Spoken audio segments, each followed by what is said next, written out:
My parents ignored my call for help for 6 hours.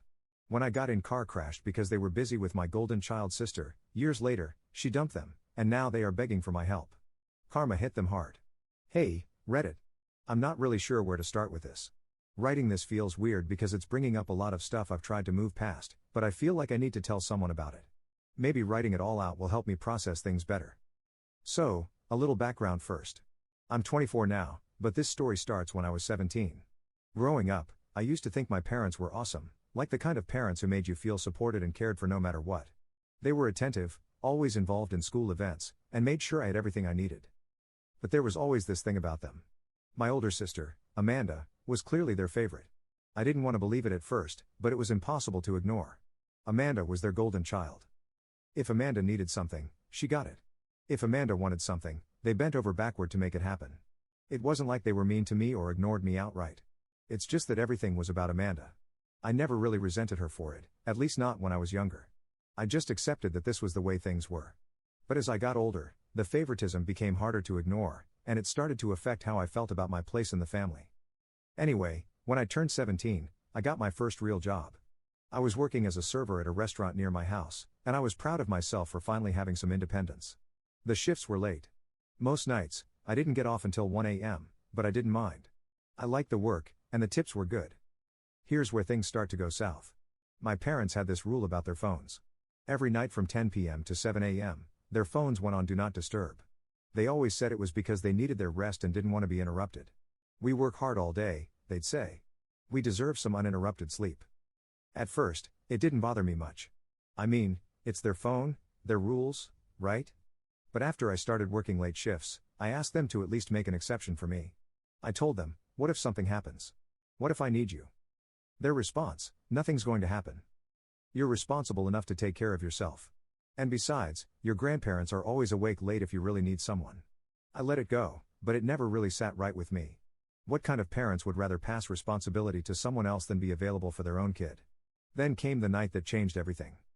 I was driving home from work after a long shift. It was one of those nights where everything had gone wrong at the restaurant. Short-staffed, angry customers, the works. I was exhausted and just wanted to get home and crash. About halfway home, it happened. A car came out of nowhere, speeding through a red light, and slammed into mine. The impact was brutal. The sound of metal crunching, glass shattering. It was like something out of a nightmare. The airbags deployed, and I felt this sharp pain shoot through my chest and legs. For a moment, everything went black. When I came to, I was disoriented and in so much pain I could barely think. My first instinct was to call my mom and dad. My hands were shaking as I fumbled for my phone, but I managed to dial their number, straight to voicemail. I tried again and again. Same result. I knew why they weren't answering. Their phones were on Do Not Disturb.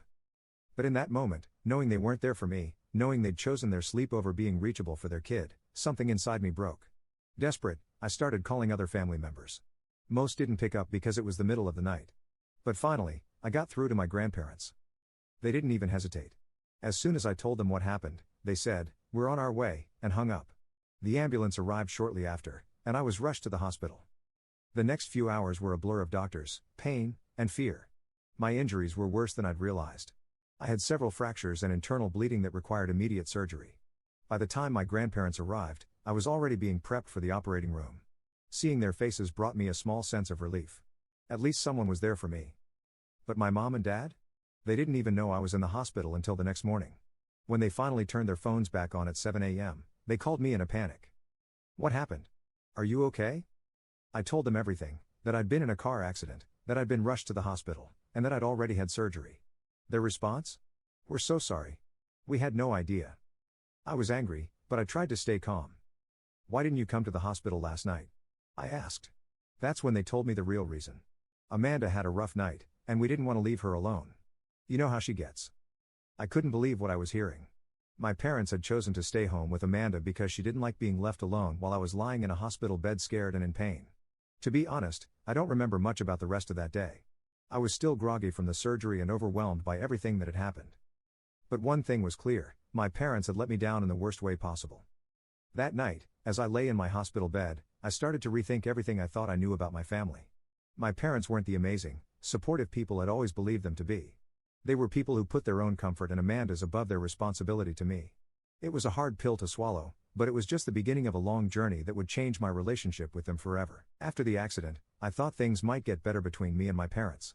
I thought maybe this would be the moment they'd realize how their choices affected me and that they'd try to fix things, but it didn't play out that way. The first few weeks after I came home from the hospital were tense, to say the least. My body was a wreck. I had several broken bones, internal injuries, and a long recovery ahead of me.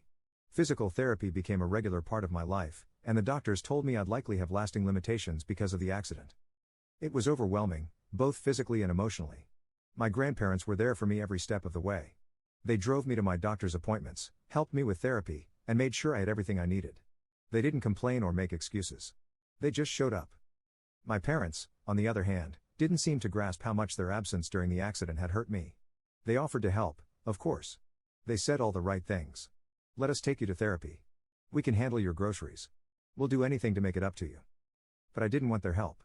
Every time they offered, it felt hollow. I kept thinking about how they weren't there when it mattered most, how they'd prioritized Amanda over me when I was at my most vulnerable. The worst part was that Amanda didn't seem to care at all. She barely acknowledged what had happened to me. When I first got home, she gave me this half-hearted, "Hope you're feeling better," and then went right back to whatever she was doing. I tried to let it go, but the more I thought about it, the angrier I got. Amanda was 20 at the time, more than old enough to be left alone for a few hours. But my parents acted like she was a toddler who couldn't handle them being away for one night. I asked my dad about it once just to see if he understood how messed up the situation was. "Why didn't you come to the hospital that night?" I asked him. "You could have brought Amanda with you if she didn't want to be alone." His response made my blood boil. "She wasn't in a good place that night," he said. "You know how sensitive she is. We didn't want to upset her by leaving." I couldn't believe what I was hearing. My parents had literally chosen Amanda's comfort over my safety and well-being. How was that okay? Over time, the distance between me and my parents grew. I stopped talking to them unless it was absolutely necessary. I didn't want to hear their excuses or their apologies. I threw myself into my recovery instead. It was a slow, painful process, but I was determined to regain as much independence as possible. My grandparents were my rock during this time. They supported me without question, showing up to every appointment and cheering me on when I made progress. They even started subtly calling out my parents for their behavior. My grandpa, who's usually the peacekeeper in the family, pulled my dad aside one day and said, "You need to do better by him. He's your son, not an afterthought." But my parents didn't seem to take it seriously. They kept insisting they'd learned their lesson and that they'd never let something like this happen again. To be fair, they did change their phone policy after the accident. My siblings told me they now answer their phones at all hours, no matter what. But for me, it was too little, too late. Things finally came to a head a few months after the accident. My parents sat me down for a family meeting, something we hadn't done since I was a kid. They started with the usual apologies. "We're so sorry for what happened," my mom said. "We didn't mean to hurt you." My dad chimed in, "We love you, and we just want to make things right." But then they pivoted. "You need to start letting us help you," my mom said. "We're your parents, and it's our job to take care of you." That's when I lost it. Where was that energy the night of the accident? I asked. When I was lying in a hospital bed scared and hurt, where were you? Well, that's right. You were at home with Amanda because she didn't want to be left alone. They didn't know what to say. My dad started crying, which just made me angrier. "Stop crying," I said. "Crying doesn't fix anything. It doesn't change the fact that you chose her over me. You always choose her over me." For the first time, I saw my parents' faces shift from guilt to something else. Maybe realization, maybe denial. I couldn't tell, but they didn't argue with me. After that conversation, I pulled away even more. I refused their help with therapy, told them I didn't need their money, and kept all my interactions with them as brief as possible. It wasn't easy. A part of me wanted to forgive them, to move past everything and rebuild our relationship. But every time I thought about that night, about calling their phones over and over and hearing nothing but voicemail, I felt that same sense of abandonment all over again. My grandparents tried to mediate, of course. They kept telling me, "He's your father. She's your mother. They love you. You have to find a way to forgive them." But I couldn't. The truth was I didn't trust them anymore. By the time I turned 20, I had saved up enough money to move out of my parents' house. It wasn't a fancy place, just a small apartment, but it was mine, and it felt like freedom. My parents were devastated. They begged me to stay, saying they'd do whatever it took to fix things, but I was done. "I need space," I told them. "You've had years to make this right, and you didn't. I don't need you in my life anymore." They cried, of course. My dad kept saying, "You'll always be my baby," but it didn't mean anything to me anymore. That was the day I truly started to rebuild my life on my own terms. Once I moved out, I thought I'd finally have some peace. I figured the distance would make it easier to forget about the accident, the broken trust, and everything else my parents had done to let me down. For a while, it worked. Being on my own gave me the space to focus on myself, my recovery, my job, and rebuilding my life. But even with me out of the house, the shadow of Amanda still loomed over everything. Amanda had always been the golden child. Growing up, it was like she could do no wrong in my parents' eyes. Whether it was school, sports, or just being the perfect daughter, they praised her constantly. And if she ever messed up, they found a way to excuse it or blame someone else. After a while, it felt like their favoritism became even more glaring. While I was trying to heal and process everything that had happened, they were still completely wrapped up in Amanda's world. At first, I didn't hear much about her. I had distanced myself from my parents, and I wasn't exactly keeping tabs on what Amanda was doing. But then my grandparents started filling me in.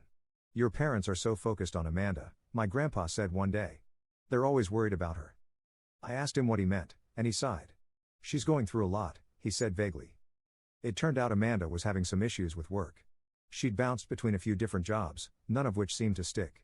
My grandparents said my parents were constantly bailing her out, paying her bills, helping her find new opportunities, and basically holding her hand through everything.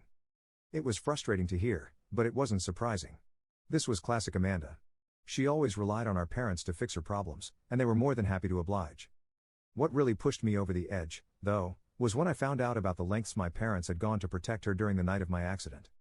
One day, during a conversation with my grandpa, he let something slip. "You know," he said, "your parents didn't even tell Amanda you were in the hospital that night. They didn't want to upset her." I couldn't believe what I was hearing. "Wait," I said. "Are you telling me Amanda didn't even know I'd been in an accident until the next day?" He nodded. "They said she wasn't in a good place to handle it. They thought it was better to wait." I was furious.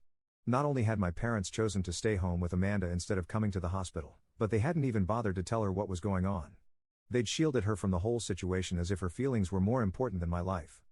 Over the next few months, my relationship with my parents went from distant to non-existent. Every interaction with them felt fake, like they were trying to win me back without actually addressing the root of the problem. Meanwhile, Amanda continued to enjoy her golden child status. My parents were still bending over backward for her, even as she drifted further into her own messes. At one point, my dad called me and said, "We need to have a family dinner. It's been too long." I reluctantly agreed, figuring it was better to keep the peace. But when I showed up, the entire evening revolved around Amanda. They spent the whole dinner talking about her job search, her hobbies, and her latest plans. My dad even said, "Amanda's been working so hard lately. We're so proud of her." I sat there quietly stewing, wondering if they even remembered everything I'd been through. The breaking point came a few years later when Amanda started dating someone my parents didn't like. His name was Jake. And from what little I knew of him, he seemed fine. He was smart, independent, and didn't put up with my parents' nonsense. But that's exactly what they hated about him. "He's a bad influence," my dad said during one of our rare phone calls. "He's changing Amanda in ways we don't like."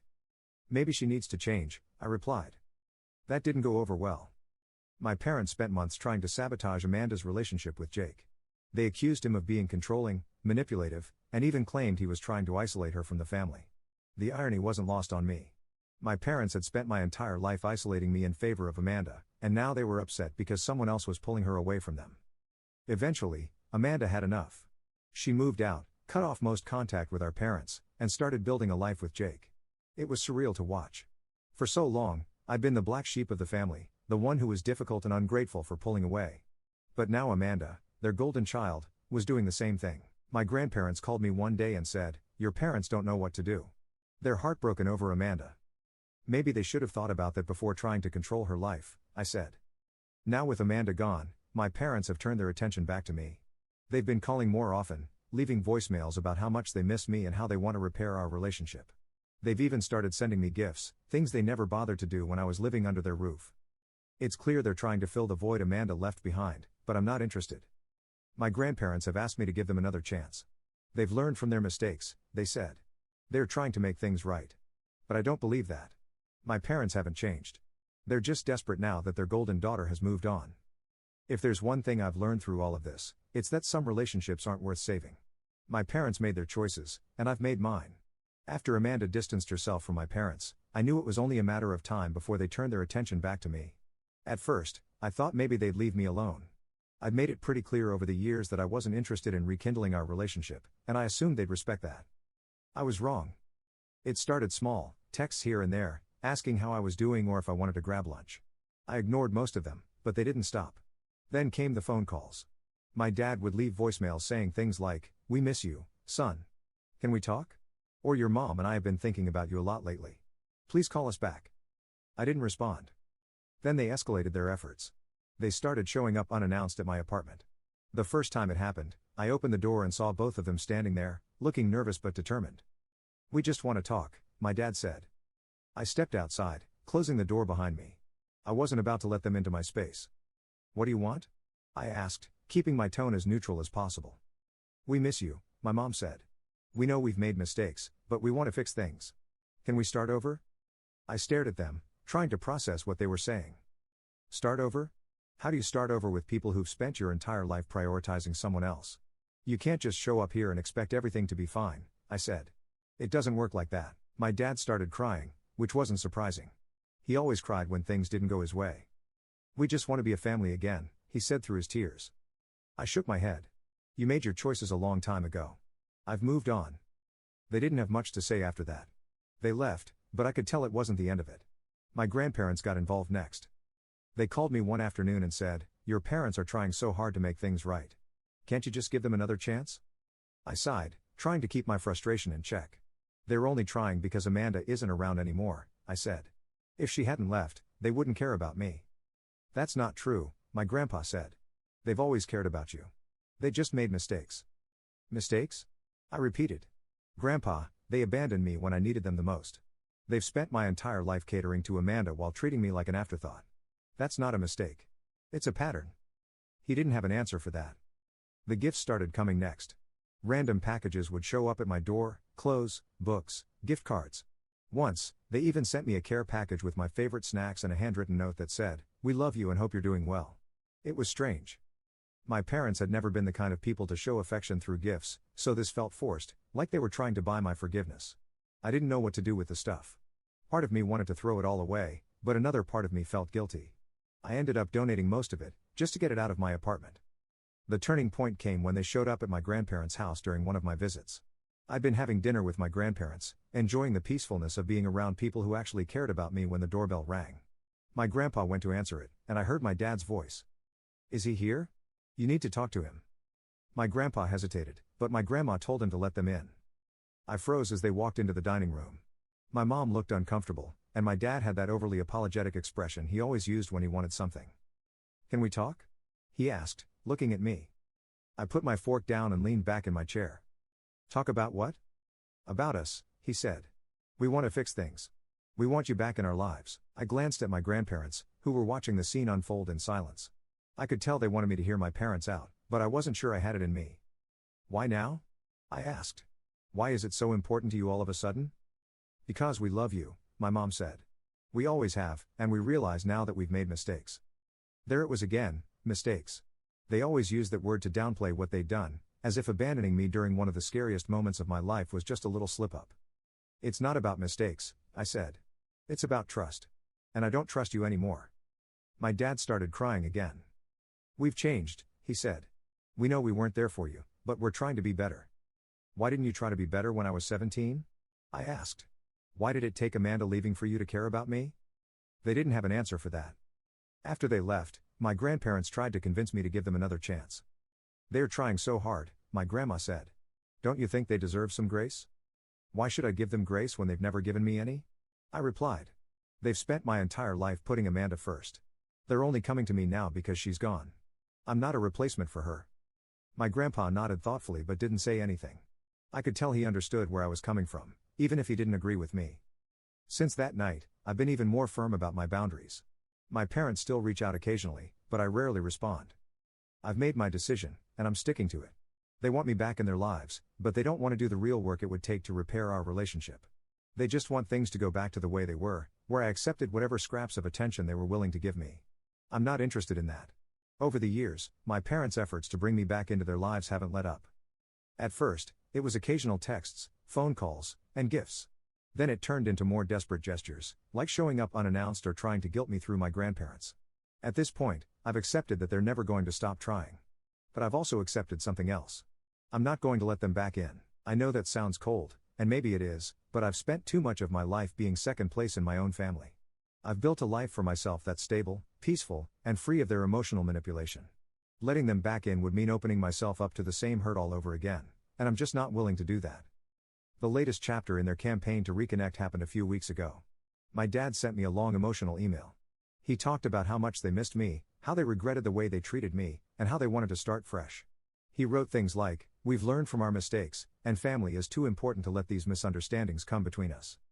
What struck me most was a single sentence near the end: "We just want to make things right before it's too late." I stared at that line for a long time. What did they mean by too late? Were they worried I'd cut them off permanently, that I'd never forgive them, or were they realizing that they were getting older and might not have as much time left to fix things? The truth is, I think it was all of the above. After reading the email, I decided to sit with my feelings before responding, or deciding not to respond at all. I didn't want to react out of anger or guilt, and I needed time to process what they were really asking of me. As I thought about it, I kept coming back to one question: why now? The pattern was impossible to ignore. They didn't reach out after the accident because they were too busy with Amanda. They didn't try to fix things when I moved out because they still had her around. It wasn't until Amanda left them that they started trying to mend fences with me. Even now, their efforts felt less about truly repairing our relationship and more about filling the void Amanda had left. They didn't want me back because they valued me. They wanted me back because they needed someone to replace her. The thing is, I don't owe them anything. That's been the hardest part to come to terms with. For years, I felt this nagging guilt, like I was the one being unreasonable for refusing to forgive them. I kept thinking, what if they really have changed? What if I'm the one holding on to the past? But then I remind myself of everything they've done, or rather, everything they didn't do. They didn't come to the hospital when I was lying there scared and hurt. They didn't put me first when I needed them most. And they didn't even tell Amanda about the accident because they didn't want to upset her. Those aren't the actions of people who truly value you. Those are the actions of people who are comfortable putting you last. Recently, my grandparents asked me if I'd consider sitting down with my parents to clear the air. They really want to make things right, my grandpa said. They're willing to do whatever it takes. I love my grandparents, and I know they mean well, but I couldn't help but feel frustrated. I've heard all this before, I told him. They always say they want to make things right, but they never actually address what they did. They just want to sweep it under the rug and pretend everything's fine. My grandma chimed in saying, "But don't you think it's worth giving them a chance? People can change, you know." "Sure, people can change," I said. "But that doesn't erase the damage they've already done, and it doesn't mean I have to let them back into my life." They didn't push me after that, which I appreciated. But I could tell they still hoped I'd change my mind. The truth is I've already moved on. I have a good life now. I've found a job that accommodates my physical limitations and allows me to live comfortably. I've built a small but solid support system of friends who actually care about me. And most importantly, I've found peace. Letting my parents back in would jeopardize all of that. It would mean reopening old wounds and putting myself in a position to be hurt again. I'm not willing to do that. No matter how much they beg or how guilty they try to make me feel. I know some people might think I'm being too harsh. After all, they're my parents, and they've apologized for what they did. But an apology doesn't automatically fix everything. It doesn't undo years of neglect, favoritism, and betrayal. As for Amanda, I haven't spoken to her in years. I hear bits and pieces about her through my grandparents. Apparently, she and Jess are still together, and they've built a life of their own. From what I can tell, she's happy. And honestly, I'm glad. She was as much a product of my parents' favoritism as I was a victim of it. I don't hold anything against her anymore, but I also don't feel the need to reconnect. We lived in two completely different worlds growing up, and I don't think there's enough common ground between us to rebuild a relationship. So where does that leave me and my parents? Nowhere, really. They're still trying, and I'm still checked out. I don't hate them, but I don't love them the way I used to either. They're just people I used to know. People who made choices that I can't forgive. I've accepted that, and I'm at peace with it. If there's one thing I've learned through all of this, it's that family isn't defined by blood or titles. Family is about trust, support, and showing up for each other when it matters. My grandparents are my family. My friends are my family. My parents, they're just part of my past. Thanks for reading Reddit. If you're in a similar situation, I hope this helps you feel less alone. And if you've made it this far, thanks for sticking with me. Take care.